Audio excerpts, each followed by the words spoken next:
another episode of Confabulation. Excuse me, I have a cold this week. This week we are talking about LGBTQ issues and DV, and we do have a guest speaker, and I'd like everyone to go around the table and introduce themselves first. Jada. Hi, I'm Jada. I'm Joy. I'm Michelle. And I'm Cassandra Keys. And I'm Jill Jackson, and Cassandra's here today, like I said, from the Rainbow Center. And Cassandra, can you tell us a little bit about what the Rainbow Center does, where they're located, and what kind of services they offer?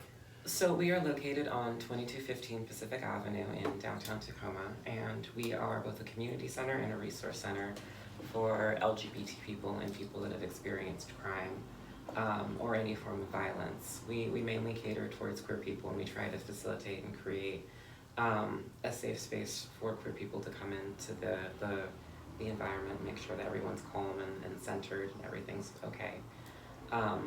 But I'm part of a team of advocates that work with the queer community to help respond to and help facilitate healing, especially if someone's been a victim of crime.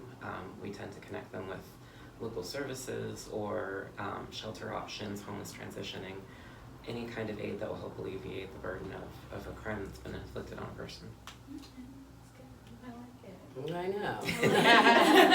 Well, I've known about you guys for a long time because, like I said, when you first came, when I did my training, they came, like 5 people, no, maybe more than that, came from the Rainbow Center. And it was the best presentation of the week, actually, because just because of everything you guys do, and it's not typical in our field of DV to have people really educated about the issues that the community faces. And so can you talk about that a little bit? Like what's, just straight heterosexual couples in an abusive situation, how it differs in an LGBTQ relationship, because as a black female, I know our issues differ as far as DV goes from white females. And so every different culture has their own set of issues within that dynamic. Can you talk about that a little bit? So it's 2019, we're intersectional. Our approach to victim services and being a trauma-informed person that handles the cases that come across our desk, we try to make sure that we're as intersectional and cognizant and aware of the cultural norms and cultural biases that are on both ends of the spectrum at play at the table. Yeah. That being said, we typically see a lot of harassment when we're dealing with our clients, when we're helping our clients, getting them services. But domestic violence is definitely something that we do come across a lot more than personally I believe that we should. I don't think that domestic violence in the queer community is a very complicated issue because it's informed with heteronormativity and transmisogyny and bi-erasure, and it very much feeds into all of those awful social norms that we are just now learning how to deconstruct and sort of remove from the social equation. Well said. Yeah. Oh, go ahead, Michelle. Can you address some of what are some of the main differences that you would see in DV that are particularly different, like for people? As strange as it sounds, the social aspects, the social components of domestic violence are both similar when you boil it down to an abuser or someone that is perpetuating abusive tendencies towards a victim or their partner. Those seem to be roughly the same if you boil down all of the tactics and the contexts. The thing that tends to separate the queer community from the heteronormative community is that there is this strong stigma attached of shame. Because we are queer folk, because we are marginalized people, and because a large majority of the populace of being LGBT are people of color, there is this sense of solidarity in trying to find strength in your romantic partner or your romantic partners. So when you do step forward, when you do say, hey, this is an abusive relationship, I'm not into this, there is this strange unspoken sense of shame. It's almost like you're detracting from the progression of the civil rights movement because you're calling attention to the abuses that are at play interpersonally in your own personal relationship. There's a lot of pressure, and it's crazy. Mm-hmm. It's constructed so well. Yeah. It's just like, I know, now I just want to listen. I know. It's just constructed so well. Yeah. I like that a lot. Is it harder for, like you said, for queer or the LGBTQ community to speak out when it comes to DV because it's the same genders? Like, is it like, I guess, what are the stigmas that face all of that? Like, why don't people in the LGBTQ community want to speak out against DV? Just as an umbrella statement, it roughly takes between 6 to 7 tries for someone in a domestic abuse relationship to successfully leave, Yeah. if they ever. So just identifying that your situation with your partner or partners is abusive is hard in and of itself. Yeah. And then for each metric, for each section of the LGBT, whether you're a bi person or a trans woman like myself, or a gay man, there's an entirely different host of problems that arise when you realize that you need to separate from a partner or partners that don't have your best interests at heart. For the trans community, I feel like I can speak very strongly about this as a trans woman. Being trans, whether you've surgically transitioned or not, whether you're on hormones or not, whether you present as femininely or as masculinely as you wish to or not, there is a certain level of fear that your partner could use a lot of the intimate information that you have as a weapon against you. Yeah. Especially if you're not out to your parents or to the family or at your job, and it's very terrifying because you've trusted this person. You've trusted this person with a very intimate part of your being, and you now realize that this is A, a domestic violence situation, and B, they can use it to very seriously harm you. At worst, people might not like you and you might lose friends or family, but at the most intense extreme, you could, the instances of trans people of color being murdered are incredibly high, and a lot of those instances. That's what I was gonna ask. Like, I see a lot on the news about like a lot of women of color that are trans. They're in domestic violence situations. The rate is just incredibly high. It's just like, what is it that people of color that are in the community should do to address it? Like, instead of just kind of Brushing it. brushing it. Yeah, because I don't know about people of color as a whole, but I do know the Black community is not supportive and has never been supportive of anyone but heterosexual and heteronormal couples. And I find that problematic because we just went through this on the color side. Yeah. And so now we're having to deal with it with people's genders, and when I talk to people in my community, they just think there's a male and a female. You know, they just think of those two binaries. And there's everything in between. It's a huge spectrum. And it's just like, okay, here is the male and here's the female, and I hear, if I've heard it once, I've heard it a million times, and I just look back and go, you are so ignorant. And sometimes I say something, and sometimes it's just not worth me saying anything because they're too ignorant to take it in and understand, and I know that about them. But because they don't see that spectrum, they don't know it exists, they don't acknowledge it exists, it makes it extremely hard for a trans woman or a trans man of color, a Black one, to have any support system at all. And I'm probably going to be drawing on a lot of my personal stuff with this. But That's good if you don't mind.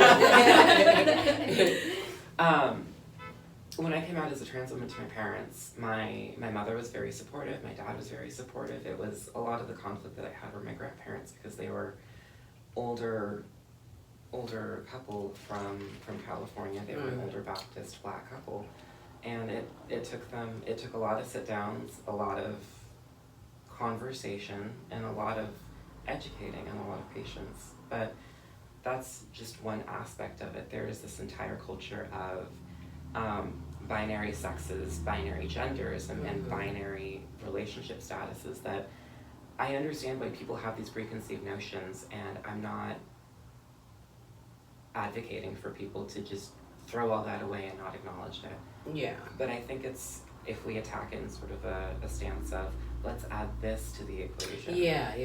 I think people are That's far more a good- receptive to it. Yeah, I think that's a good way to handle it. I've tried to handle it somewhat that way, but that's gonna remind me to really do that when I have to, when I run into it, yeah. Another thing you have to remember is it's okay to not have patience all the time.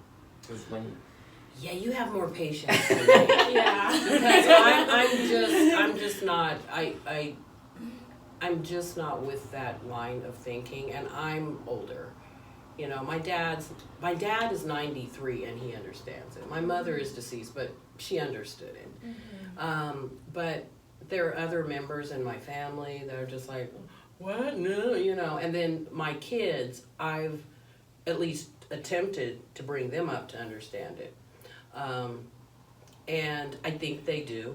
I talk to them all the time, and so I think they do. But there's other people that I know, that I associate with, that I'm sorry, I just don't have the patience. Yeah. I just don't, because when the rubber meets the road, they're human beings. Yeah.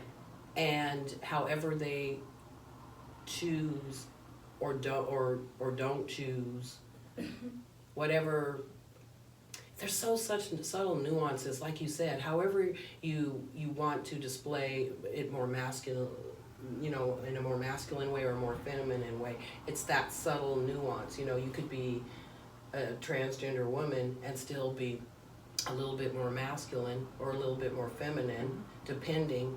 But that's in heterosexuality too. Yeah. Like, you know, I didn't climb trees, but I'm just not that lacy, flowery, feminine kind of person. I'm just not. I didn't climb trees either. Yeah. I ain't the regular tomboy, but I just, you know, and I don't understand why people don't see that. I mean, it's frustrating for me, but When you have more patience than me. Thank you. Kindness. Huh? It has to be about displaying kindness to everybody. Yeah. I mean, Yeah. when you extend basic human empathy to the people around you, people stop becoming adversaries and they start becoming actual people. Yeah. Yeah. What shocked me was I was at church. I grew up from like a very religious background, and never ever in my family, because we immigrated here, have we ever had the conversations about like LGBTQ community or anything. Like, I never grew up with that conversation. But one day this guy came to our church and he's like signed this declaration to end homosexuality or whatever, like marriages. And my grandparents were like, why would we sign that?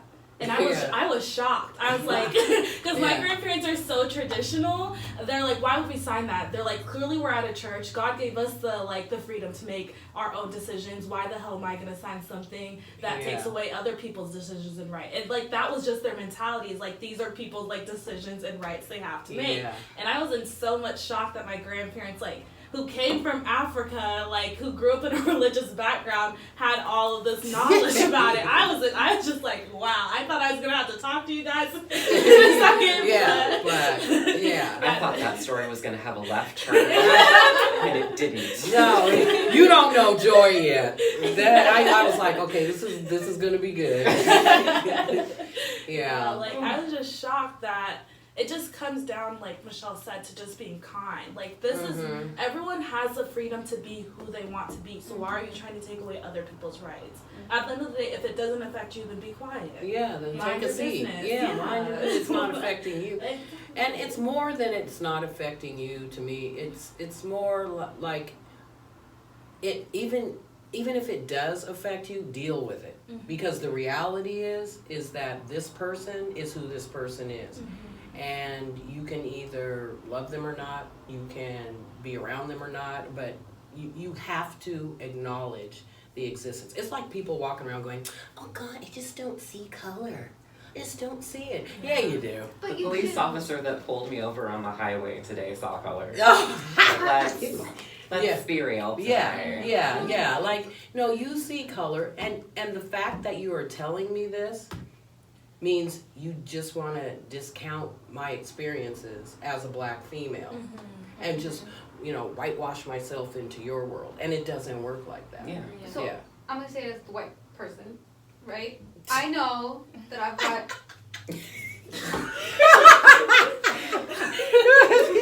right? I know that I've got the privilege in certain circumstances. You got the complexion for the protection. Right. So we've gone. I've never heard of that. Oh. Well, no, I know that Joy and Jill and I have gone to a grocery store before, and those two have definitely gotten looks, and I didn't get the same looks from the market workers, Mhm. and it was just like those two were together, and why was I with them type of looks, and Oh, and I'm gonna put it out there, metropolitan market. so it's Call out. They do Are we that. calling out today? Yeah, I called it out. So we're just gonna say it's like you have to know when your privilege is and where it is, and you have to put it in check Yeah, or use it or use it. to teach others, Right. and do better. Yeah. Or So yeah. because otherwise you don't know where your biases are. Well, everybody has blind spots. Right. But You then can't- acknowledge it, Yeah. Yes. No. Yeah. or have and no. somebody tell you where it is, Yeah. and Yeah. try to reflect on it. Or like I've had people say to me, I didn't create that, so that's not my problem, but you benefit from it. Right. And if you benefit from it, then you then know that about yourself and understand that. Now we're getting off topic here. Yeah. We went to we gotta get ways back can on. we But there use? Yeah. What ways can we use our privilege as heterosexual? Yeah. Yeah. For the LGBTQ community, like how can we make our nonprofit or other nonprofits more aware so that they could be like, so that people of the LGBTQ community can come to domestic violence agencies? Okay. And feel comfortable. Yeah, because I thought I would see A lot more. a lot more clients in that vein. I don't. Yeah, we've only had like one client. Yeah, I've never I did have one lesbian woman, and that was it. Yeah. And I thought I'd have More? more.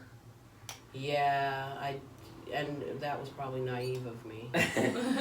Not necessarily. I think the fact that you are open to having clients that are queer is, number one, needed. Yeah. I had this really pretty response and it just flew out of my head. Oh. Right out of my head. So there's no magic formula. There's not gonna be like a magic button that you can put on your door and everyone's gonna know that you're queer friendly.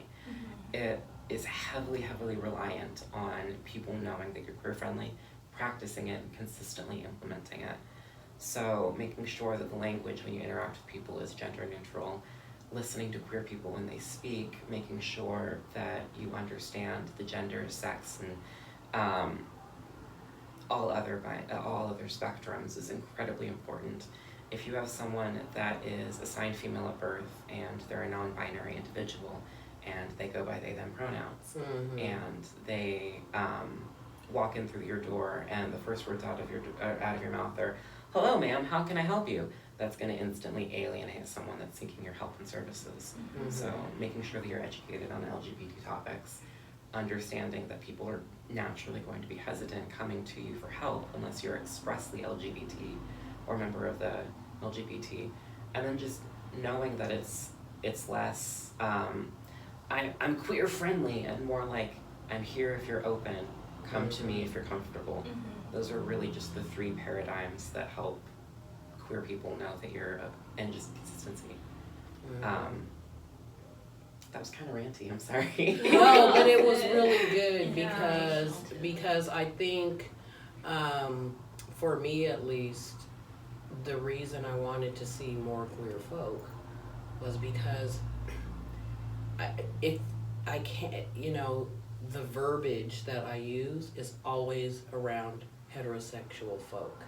And then you use it so much that It becomes second nature. it becomes second nature. And then you start talking and finding yourself, okay, well, I'm thinking, but talking to a queer person, I want to become second nature so that I don't have that problem. Like, okay, what, and you know, that, yeah. So I'm a queer woman, I'm a trans woman, and I work with non-binary clients, and I spent 10 years in the South. I spent 10 years in El Paso, Texas. Oh, Ooh.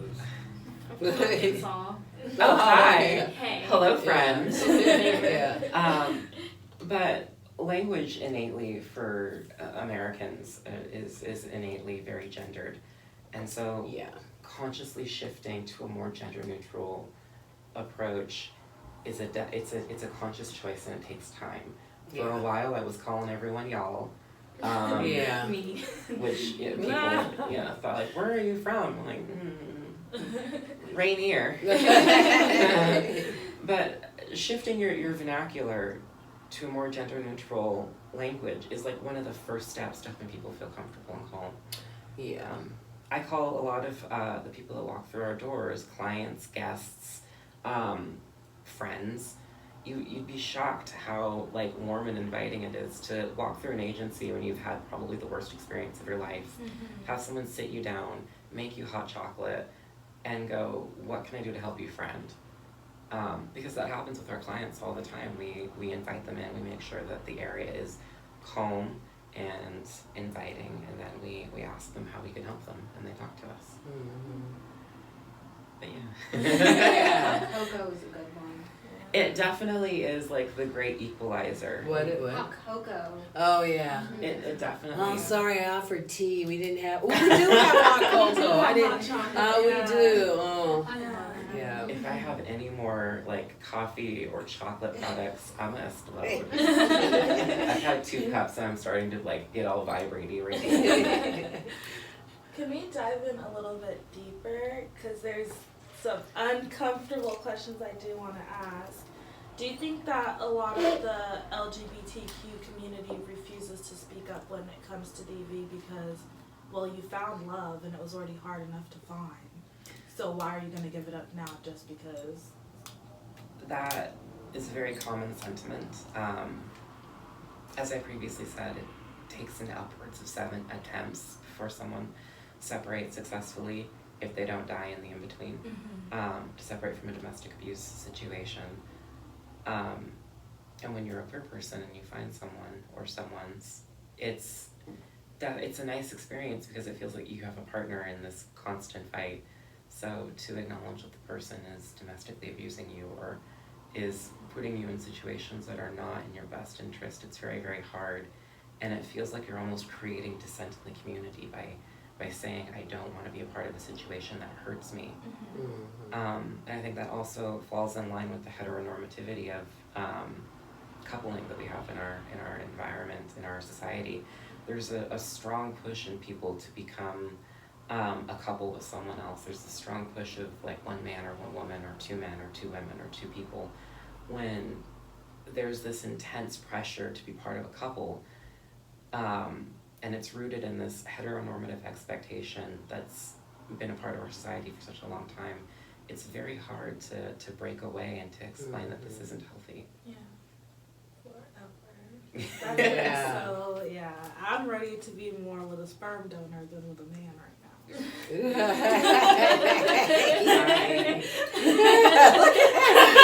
She was like, Cassandra, how do you respond to that? I respect that. Do what makes you happy. Well, I've had mine and I ain't having no more. I'm a grandma, so. Yeah. Oh, that brings me to, I am a grandmother. Okay. And I want, and her parents want to be able to have this healthy education and respect for all people. Okay. And how exactly, she's 7, which is Okay. a good age for her to start learning a lot of different things about people in this world.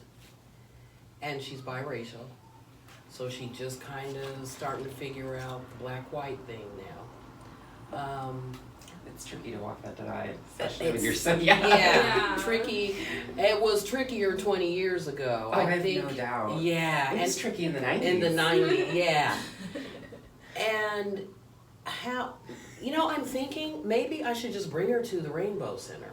I think she would enjoy that. I think she hope would too. enjoy that. Yeah. Does she watch cartoons? Yes. There is a large possibility that she may already have encountered a queer couple on TV. Like Steven I didn't- Universe, they Exactly. always project, like R- transitioning and like people that are just like they're couples. There's Really? yeah. Yeah, TV is becoming a lot more LGBTQ It's friendly. very gay, and I'm so happy about it. Yeah. Okay. It's So like now you have to have a gay character in each and every single movie. And it's or not just like something. a token, like this has to be a Yeah. 3-dimensional or gay Twitter is gonna fist fight someone. Exactly. Exactly. Yeah. kind of like Black Twitter. Yeah. Literally that. Yeah. And then black gay Twitter is a whole like I need I like need a 2 good cups black of gay coffee. Twitter. Yeah. Yeah. Make sure my hashtags are in order. Okay, Yeah. friends, let's do Yeah. this. Yeah. But if you want those conversations, exposing that grandchild to media that they find receptive is the easiest way. Especially if she Okay. likes cartoons. Steven Universe has multiple queer relationships.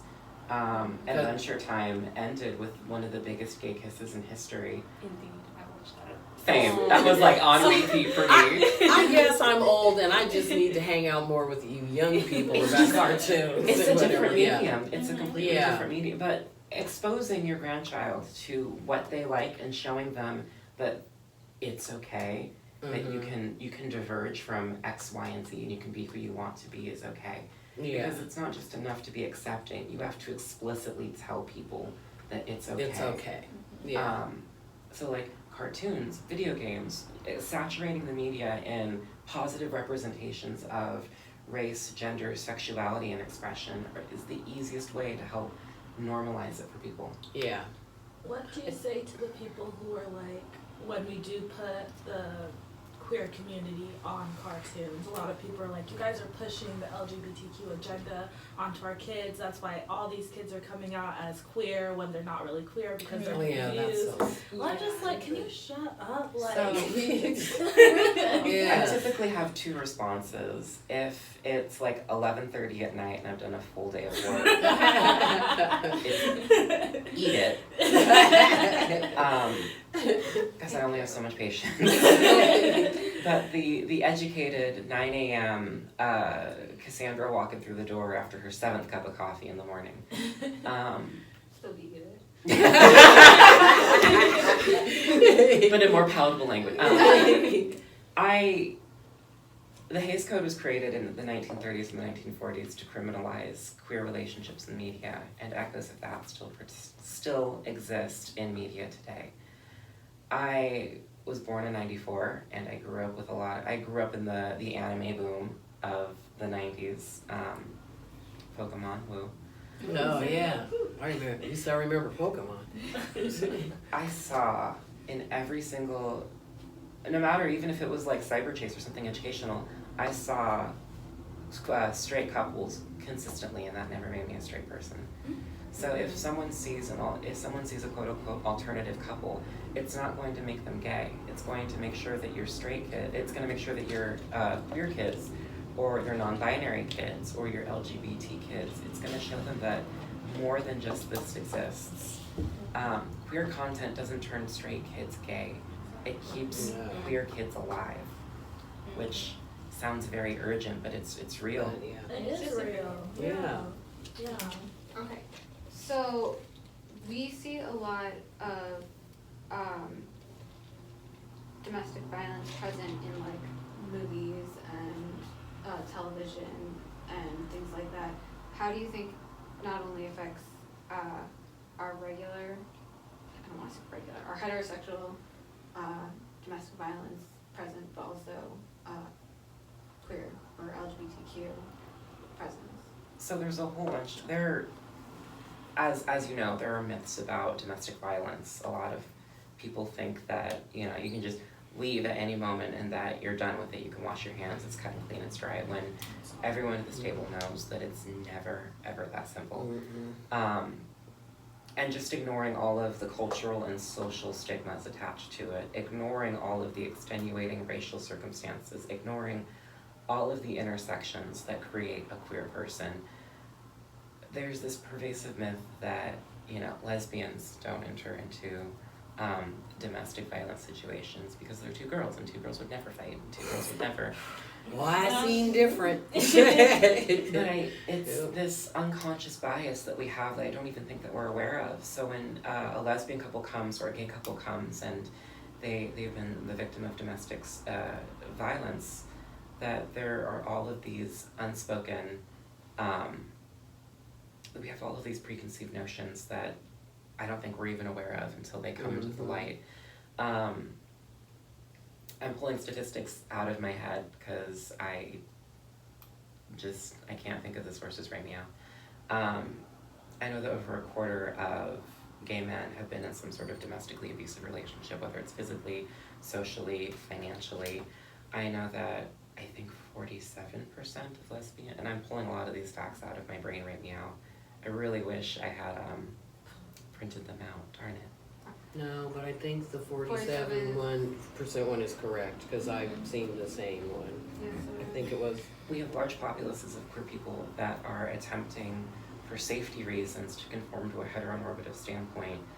And then when they become abused, they fear that breaking away from that is going to detract from the social and political movement of advancing queer rights, but also make them a larger target because they're a dissenter and a naysayer in a relationship that isn't serving them well.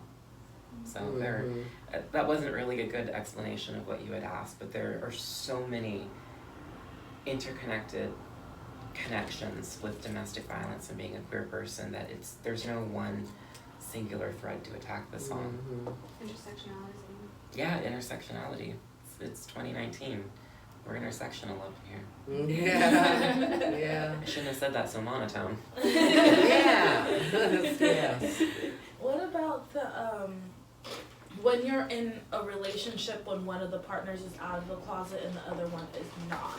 And especially with, I've seen this in lots of, I'm gonna say social media, and I'm like the person who's always like on social media, but I've seen this a lot on like social media with a lot of the popular influencers who are part of the queer community, and they're talking about, I was in this relationship with this guy who was not out, and I'm not going to out him because that's not my place. Like, they're always so respectful. First of all, queer people are always so respectful. Like, they don't disrespect you until you disrespect them.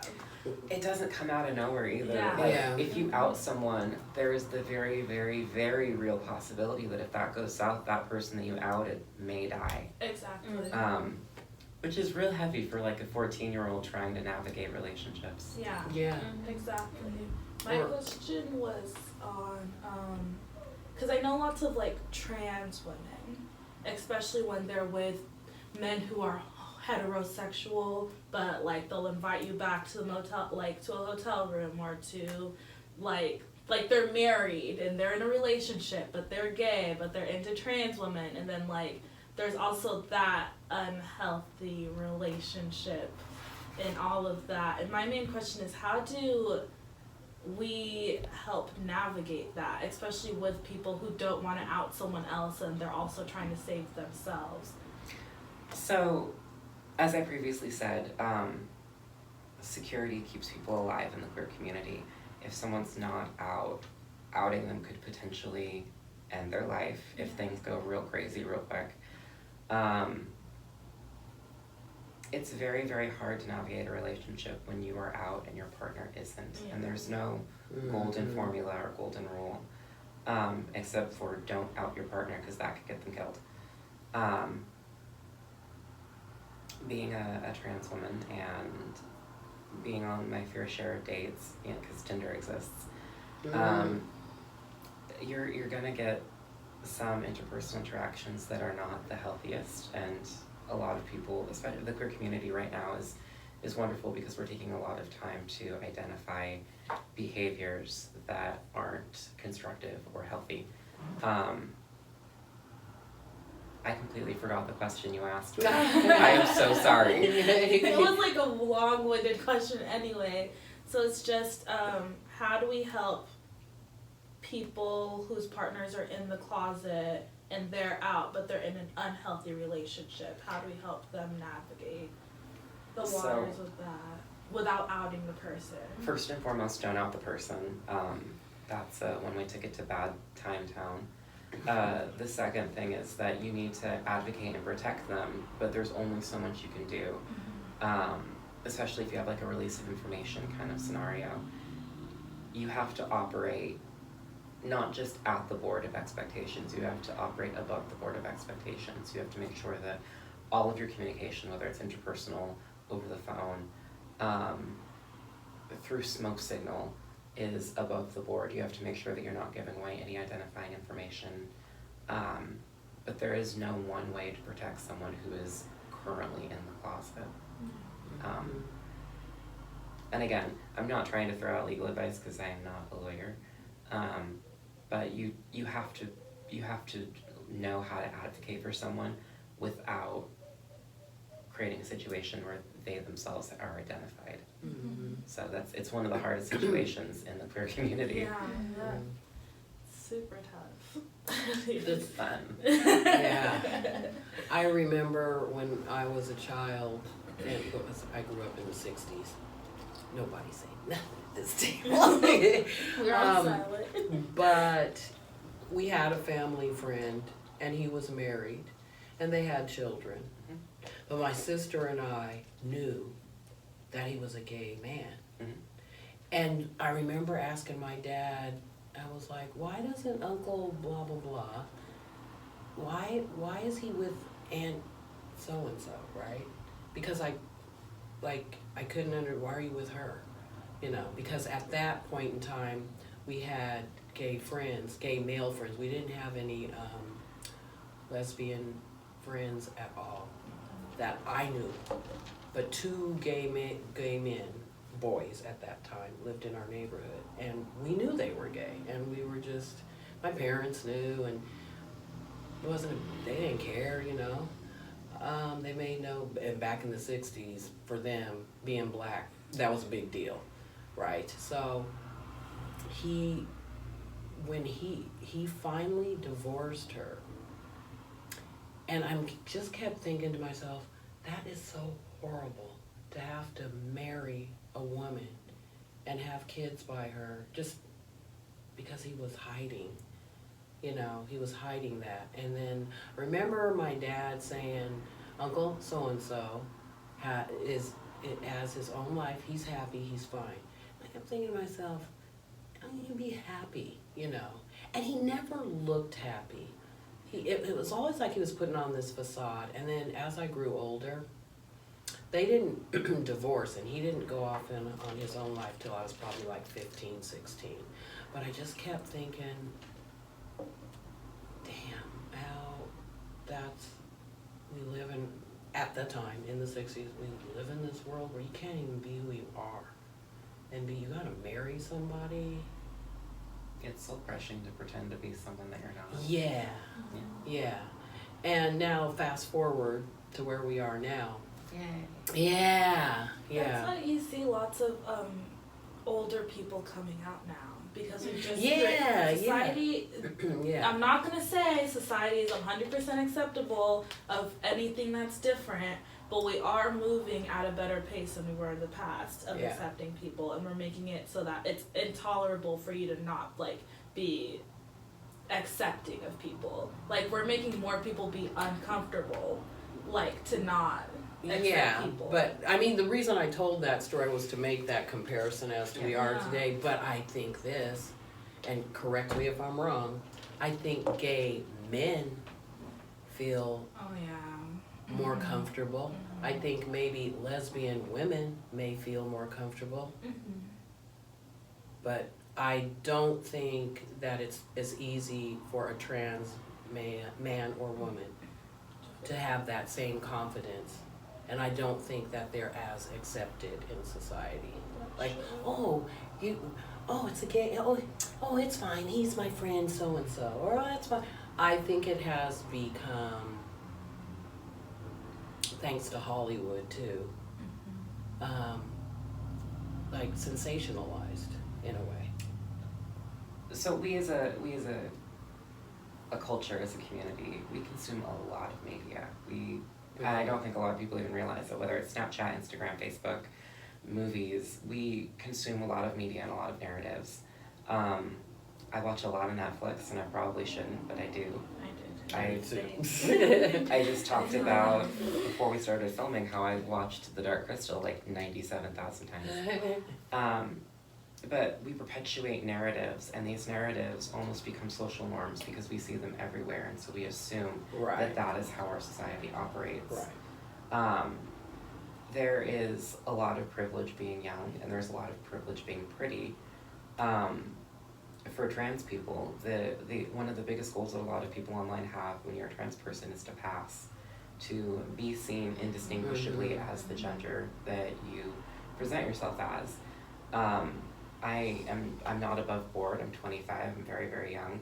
I look pretty feminine. I sound marginally female, whatever that sounds like. Yeah.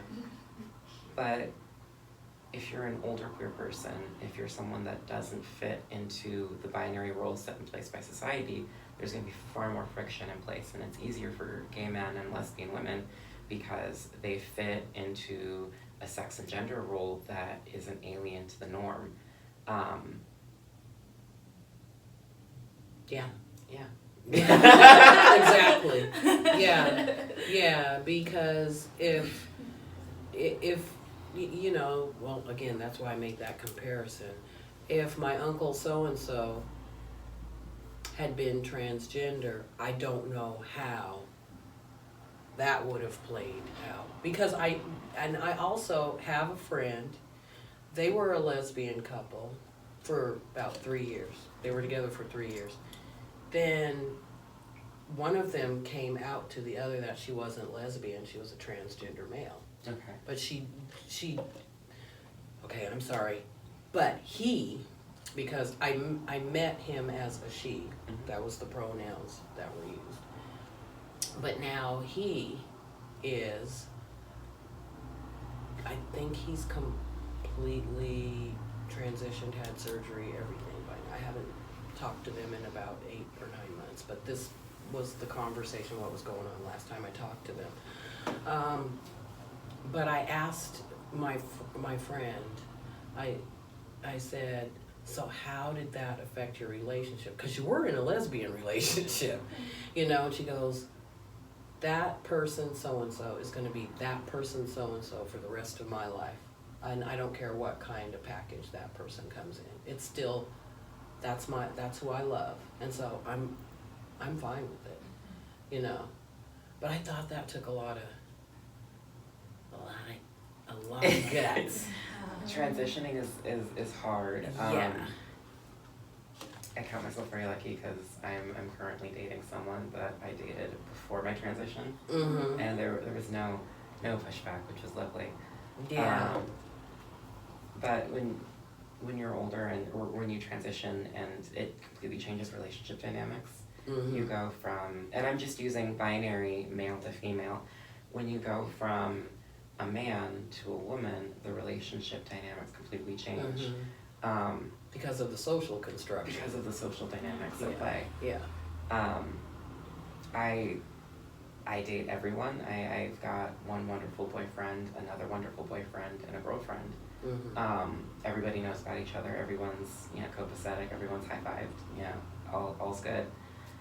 That being said, when you're a trans person, you transition, and you go from a straight heterosexual man to a trans woman that still likes women, it throws you into this really strange dynamic of now that you're a lesbian, or now that you're in a sapphic relationship, there are social constructs that you never realized were at play, there are social dynamics that you never realized at play that are now currently enacted because you love this one person and because you are the way that you are as a person. Yeah, and now they've been together longer as a couple where she's a lesbian woman and he's a transgender male than they were when they were a lesbian couple.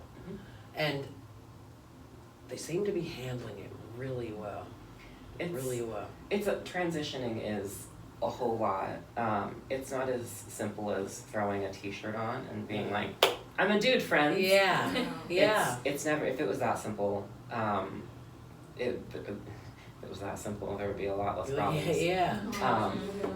Yeah. I But wasn't laughing at you. There would be so many problems. Yeah.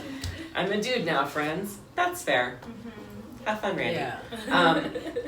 Whether you choose to medically transition, which is an entire, because if you wish to go on hormones, because there are trans people that don't or can't go on hormones, whether it's financial reasons, physical, medical reasons, or just because they don't want to. But medically transitioning is very difficult because it changes your outlook on things. When I started estrogen, I cried at everything. When that little commercial with the dog and that one lady's singing and it's like, you can save this animal. I ugly cried for like 15 minutes and I couldn't stop crying. Yeah, you go through a second puberty. Yeah. And as emotionally high-strung as you were at the ages of 10, 11, 12, 13, 14, that's what you're like as an adult. Yeah. So just to physically transition is such an intense experience because you're going through a second puberty and you're feeling everything as intensely as when you were an adolescent. And even if you don't transition medically, there are social aspects to it. There is social conditioning. You don't have to present as your gender to be your gender. Right. I wear fake acrylic nails and I have a really nice bead on and I'm wearing a cute top and I express myself in very feminine mannerisms. But even if I came in here in a flannel t-shirt with the sleeves ripped off, 5 o'clock shadow, and I started talking in my natural speaking voice, if I identified as a woman, I would still be a woman. The outside packaging, the sartorial representation of who you are as a person is an indicator for other people and for yourself as a social expression, but that's not the be-all and end-all of your gender or sex representation. Yeah. That was a lot of jargon. No, that was actually really good. Exactly. Yeah. No, it explained it very well. Yeah. Yeah. It really did. Yeah, I just I should get in contact with them. I just been busy with stuff and see how they're doing, but I just thought to myself, all the things that you said, well, not maybe all of it, because you know, but what as a heterosexual female, what I could think about, I thought, wow, I mean, they're probably going to be together forever, but that their relationship is pretty constant. They bought a house last year. They're doing these, you know, white picket fence things together, and I know that other person. She would never. She's very responsible. She would never just buy a house with somebody. They just got married, I think, the beginning of this summer. Good for them. Yeah. So she would never do anything like just, well, okay, I'm just gonna buy a house with you. And she's very responsible and financially responsible. She doesn't seem like someone that would do like a knee-jerk, No. let's buy this house, friend. No, Okay. no, and so I really hope the best for them, but I just know that's gonna work, cause I've seen them both in both aspects of their relationship, and I'm just like, it takes a lot of freaking strength and a lot of knowing about yourself. We also have to understand though that all of that hope and all of that positivity that's hinged, that's a lot of pressure for a queer couple. Yeah. And I'm not saying that it's a bad thing, but No. that's also one of the reasons why queer people tend not to be as open when it comes to domestic abuse, because when you have a relationship that's going really, really well, it's almost like you're a pinnacle or an icon in the queer community. You're like, oh, I have the white picket fence and I have a wonderful boyfriend or girlfriend. And Yeah. it's hard to break that illusion down and to break down the illusion of success and go, actually, you know, I've been hit, or actually I have no access to any of my money, or any of the other ways that domestic abuse manifests itself, because it's not just as simple as someone hitting you. It's a wide spectrum of control and manipulative behaviors. Yeah. But it's very easy to pin your hopes on a queer couple. I do it all the time, and I know it's very, very unfair of me to do that, because I see a lot of older queer couples, I'm like, they must be happy, but that preconceived notion is one of the many barriers that stops queer people from reporting. Yeah, that's why I'm wondering how they're doing, because I would hope that for her if she was in a heterosexual relationship, if she was heterosexual. It's just because she's my friend, and I hope that for her. But I get what you're saying. And usually when I'm around them, I just try to soak up as much information as I can to kind of be able to communicate certain things that I'd like to communicate and understand what they're trying to communicate to me, because I am very, okay, I know a little bit, a teeny weeny little bit, but I don't live in their skin. I think one of the things that needs to be said is it's okay to mess up or to flub up or I flub up all the time. Okay. Yeah.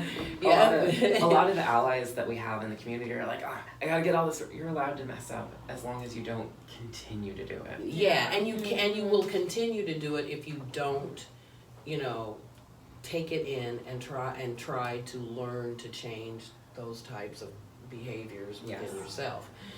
Yeah, and so, but no, I mess up all the time. I've messed up pronouns before. I've used the wrong name. I've introduced myself to people using the wrong name for myself personally before. It happens. It's going to happen. It will inevitably happen. And you can use it as an educational turning point, or you can turn it into like a me-centered pity party. I'm very happy that we have a lot of advocates. We have a lot of allies that are so willing to learn, especially like 10 years ago, 20 years ago, that definitely wasn't the case. So. No, it wasn't. it wasn't. So, I have a question back on DB. Okay. Are statistically, kind of speaking, are gay, bi men more likely, lesbian, bi women, trans men, trans women, or non-binaries more likely to experience domestic violence? So if we group all of those categories in together, if you're a queer person, you're Trying more. to get them all. No. Really just trying to get them all. The LGBTQIA PTS. I don't know. Really sorry if I missed that. I learned to the I. That was as far as. I tend to say queer. It's quicker. Otherwise. Yeah, I noticed that about you now. As of today, in this conversation, I was like, okay, she's saying queer, and it just is so much quicker. Yeah. It's a reclaimed slur that a lot of people online and interpersonally are using now, and it's like verbal shorthand for just really fucking gay. Yeah. Oh, I don't know if I can curse. You can. Okay. Golly. But the queer community as a whole, as a complete demographic, separating those that are non-heterosexual than the cis people, just the queer community, we have much bigger instances of domestic violence and interpersonal violence. Queer women of color are the highest demographic to be murdered by a romantic partner. I know bisexual women have the highest instance of situational domestic violence, and not like a one and done slap and you're done, like multiple partners being domestically violent because they typically navigate the gender spectrum a little bit more. Non-binary individuals and intersex and endosex people, or intersex and non-binary people, I'm hesitant to lump them together because they are two separate demographics, but information on them is a little sketchy because there aren't proper recording techniques for those particular demographics. If you're a non-binary person, people tend to lump you in either man or woman. And if you're an intersex person and you don't identify as a man or a woman, but you identify as a non-binary person or an agender person or an asexual person, again, you tend to get shoehorned into whatever demographic is easiest for people to explain to you. But queer people have a tendency of getting domestically abused because we don't, for a long time, we haven't had a history or a narrative to draw on. Now we do. We have everything from Stonewall to the current queer civil rights movement. We have a whole bunch of history and narratives and positive representations drawn, but we also have this intense cultural and social baggage of sort of being left alone to our own devices and adopting coping mechanisms and social norms that aren't the healthiest for queer relationships. Thank you for coming to my TED Talk. You should do a TED. Honestly, like everything that just flows out of her mouth is just like, I'm just like. I know, it's like gold. I'm just sitting here, and then I'm wondering. Oh wow. And then I'm wondering, skincare. Oh, thank you. Yeah. I've used this joke before. I'm not a young woman of 24 anymore. I'm 25. I was dying. Oh no! What if you checked out her skin? No, I have. I'm just. Where are the pores? I don't. You have no pores. I don't know what you're talking about. Yeah, She's you showing off. I Out here struggling. know. I know. Please give us a skincare routine while we're here. Like. Yep, come on, Cassandra. Yeah. What happened was I shave every morning. That's because laser hair removal is expensive and I have student loans to pay. I then follow up with CeraVe or some sort of nice milky emollient facial cleanser. I then rinse that off and I put 2 drops of hyaluronic acid on. I wait for that to dry, then I put vitamin C serum on my T-zone. I then follow up with sunscreen and then a little primer and a little foundation. Yep, that's pretty much my routine too. Is it? Okay, well, Yeah. that's Well, no wonder, because you guys look really, your makeup looks really natural. Thank you. Like, oh, I just washed my face. Just put a little concealer on. Yeah, and then Yeah. I just went just like this with my eyebrows with one of those teeth things. Yeah. Can we, do you think it would be beneficial if we had more trans women on YouTube actually giving their like real life scenarios instead of this like fantasy about being a trans woman? Heck yes. Like being Yeah. like, this is all it takes to put makeup on and for me to actually look like a woman, or how to be more feminine, or how to like how I deal with estrogen, or like how I went through. I've seen some YouTubers. There is one. She's Vietnamese, and like I've seen her trans from like man to female in like a span of like 3 years, and just seeing like she always changes up her routine, like how she does makeup and all those other things. And Oh, I've So, seen her, yeah. yeah. It's like, and then I think over there they call them lady boys. well, she lives in Canada. She lives in Canada. Oh, So no, she's this in isn't the one. So This that's one in lives in Thailand. Vietnam. That's Thailand. Is it Thailand? Thailand Okay, is- no, this Thailand one, is- no, yeah.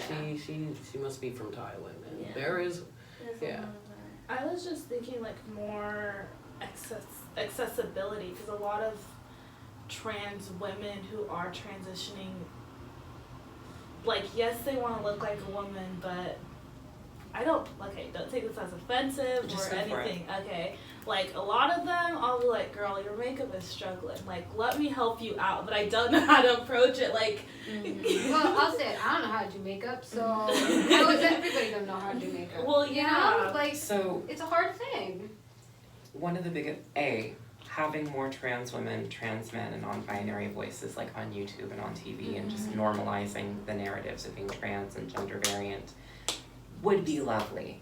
I don't want to see trans women CEOs. I want to see more trans women going to like Kroger's or going to Safeway. Yeah. That's, Yeah. I don't want more normative. Fortune 500 trans Yeah. women. I Yeah. don't want more representation in the upper strata. I want there to be more access for people to be themselves.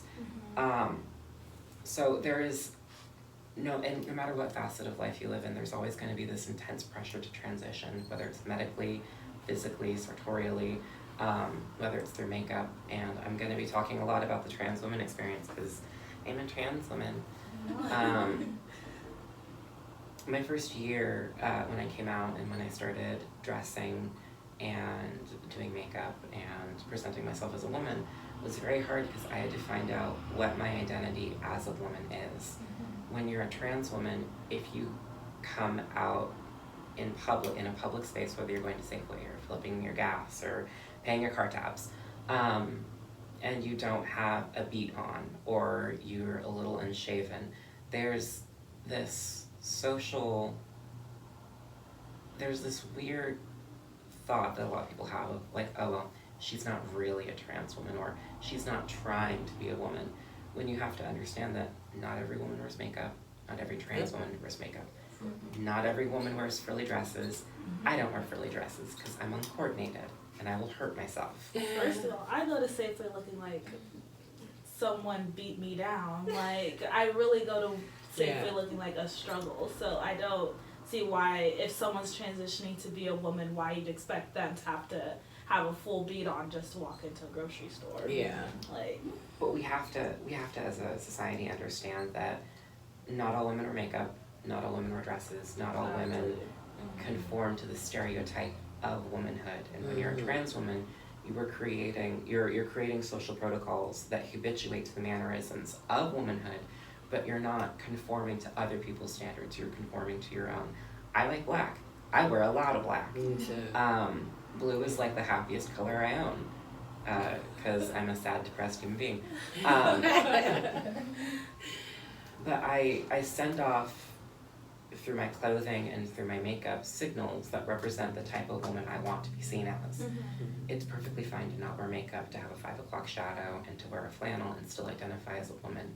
You don't have to identify as these polar identities of gender, and you don't have to express your gender in any other way other than what you want to. On YouTube, you see a lot of YouTubers like ContraPoints, and I can't think of anyone else because when you open up, I can't think of any other trans YouTubers at the moment, unfortunately. But you see a lot of trans YouTubers that are expressing the utmost of their gender spectrum, when in reality, ambiguous representation is just as valid, or no representation is just as valid when it comes to your gender identity and gender expression. And there's this really big focus on the transformation or the transition, when in reality, whether you're medically transitioning, hormonally transitioning, or you're not transitioning, it's an ongoing process. It never stops. You're never gonna wake up and go, fully a woman, done friends. You're going to constantly be transitioning as you grow and evolve as a person. And there's never going to be that day where you're like, well, I'm 100% a woman, so I'm no longer trans. So that's my take. That's that on that, friends. Yeah. But I mean, it's kind of, I wear a lot of black, as you all know. I just happen to have pink on I was just today. looking at Jill's pink, and I was like, this is the first time I've ever seen her in pink since Yeah, she's like, worked here. Yeah, but what's the difference? I just don't choose to go to that end of the spectrum with my femininity. It's just not me. I've never been like that. You know, my best friend is like that, and when I go to visit her, she's like, you never wear dresses, and you never dress up, and you're always wearing flat shoes and pants and stuff. And you've known me since I was 16 years old, girl. So you know how I dress. I don't show my boobs or my cleavage. I never have.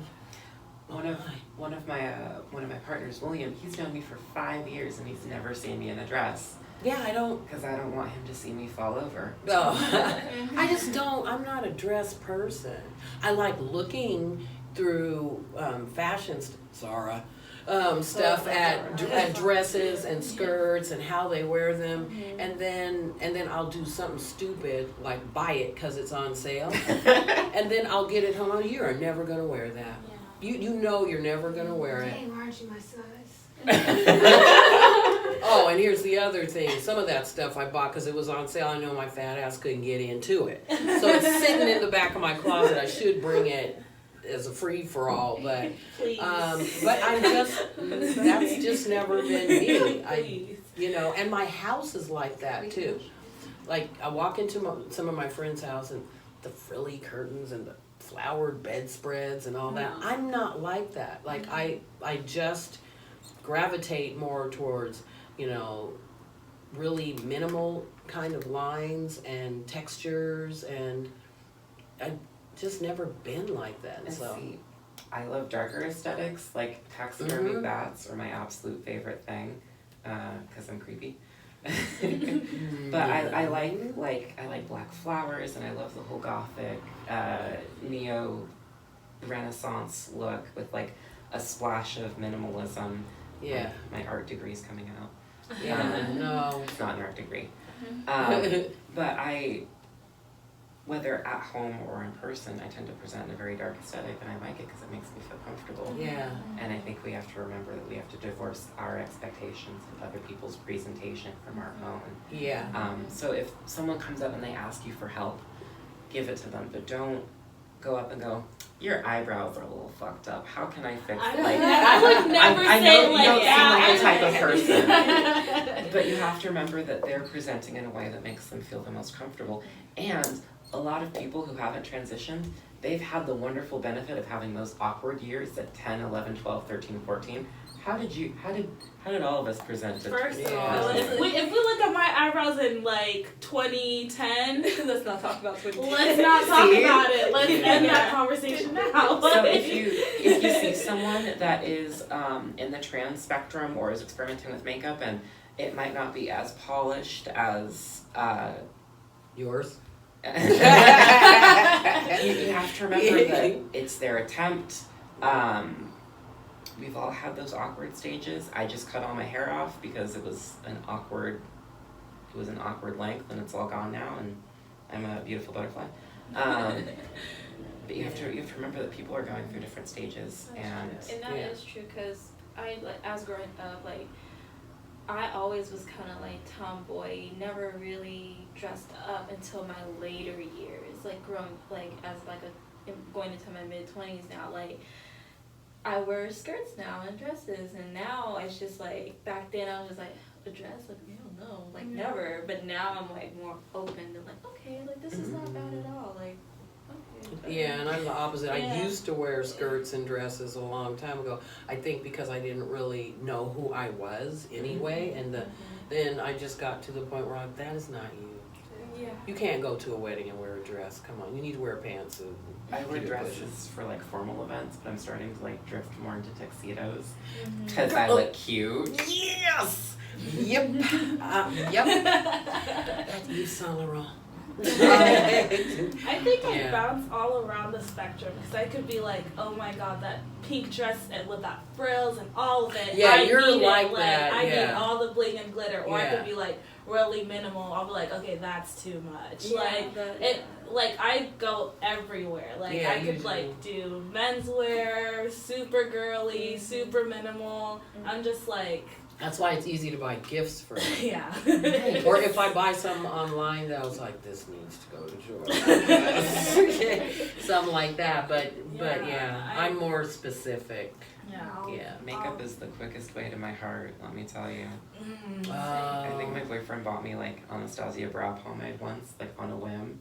I cried. Oh my god. Because it was the right shade That's and the everything. stuff that you like. Yeah, that's yeah, the stuff she, I love it. yep, I love it. yep.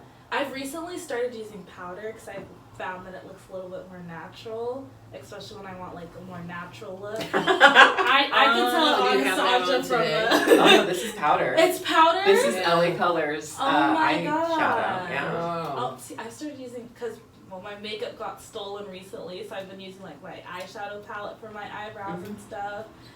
I'm actually a little bit grateful because it's been giving me a chance to experiment more with makeup.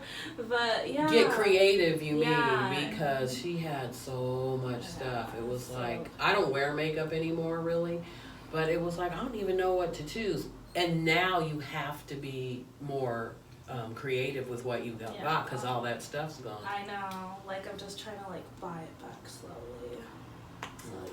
Yeah. I've been focusing really heavy on like skincare because I've been watching a lot of like Korean skincare. Mhm. Yeah. Like I've been like dipping real hard in like face masks and stuff, I'm and a like queen of face masks.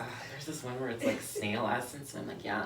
Yeah. Really? Mhm. Oh. Yeah, I need to get more into skincare. Korean 'cause skincare is It's a great way to kill like 3 hours of your day. it really is. Just leave us with something you really want us to know and understand, or them out there. Yeah. Or either us as advocates, or them out there, or both, or something. Yeah. Just, do you want a minute to think about it? I'll do both. Okay. Do you want a second to think about it? No, I got it. I knew you did. Locked and loaded, friends. Always. Okay, so we're back on it. You Yeah, gonna we're edit back that on. out? That's gonna be a blooper. Okay. Yeah, we'll send you a blooper. I may spam Instagram with, look at the 5 minutes of dead air while I'm trying to think of the word pen. Oh, okay. Would you ever like forget that like the words? Things like, yes, the writing stick. Yeah. That's the word. No, we were just talking this morning about our vocabularies, and like, the downfall of having a somewhat extensive vocabulary. There's words. Yeah, then you can't think of anything to say, like, what is that word? And Parched instead Yeah. of thirsty. yeah, exactly. And then you can say 5 different words for the thing you're trying to say, That's and not the you're word sitting you in your want. head, which word should I pick? The other day, I'm like, go palpate this, this, and this. And my brother's like, what does that mean? I'm like, palpate. Go palpate it. And he's like, push it? Yes. That's the English word I need you to do.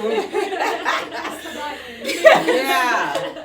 Or no, yesterday I was on YouTube and watching this trial, this murder trial, and this lady was on there, thought she was just the shit. Mm-hmm. Because she was an attorney, a defense attorney, she's trying to tell everybody in the feed, I was like, you need to tone down your bombastic attitude a bit, don't you think? And people were like, bombastic? What do you mean by that? I was like, oh, yeah. Like you're bragging without meaning. There, that attitude. Or the Yeah. worst is when you have a word but you don't know how to spell it, so you have to change the entire Entire- thing of what you're gonna Yeah, say. yeah. Hey, no, that happens all the time. Yeah. Furthermore, I don't know how to spell furthermore right now. It's 3 a.m. I know. First of all, Yeah, exactly. First of all, Yeah. what happened was. Okay, we're having too much fun. Oh, gosh. Some of that might get edited out, but we are definitely having Cassandra back. yes. We for have to sure. have her back. You are coming back. I would That love to is be back. not a question. You are coming back. Making you do that, Cassandra. You can't get away from us. With my stats, with like, I'll Yeah. have like No, you can't. crafts. No, It'd you be can't bring crazy. them. You just have to. Yeah. You just have to bring it on. No, you can't have that. No, you just have to talk. It's lovely. Yeah. Yeah. Just very eloquent. Unlike me. So we are going to wrap this up, but before we go, and I hope everyone has enjoyed this episode, because I would like Cassandra to say just whatever you want to us to wrap this up. Okay. You have the last say. When dealing with people, you have to suspend your own expectations that you use for yourself when dealing with other people. Everyone's dealing with a lot more than they represent, and you have to understand that empathy is the deepest thing you can give someone. And thank you for coming to my TED Talk. Thank you. No, we're talking her into that TED Talk before. Oh, golly. Yeah. Look forward to it. We'll leave it below. Yeah. And we'll leave all the information, how to contact the Rainbow Center below as well. Again, thank you so much, Thank you for Cassandra. having me. Yo, Thank thank you. you. Yes. Be back next week.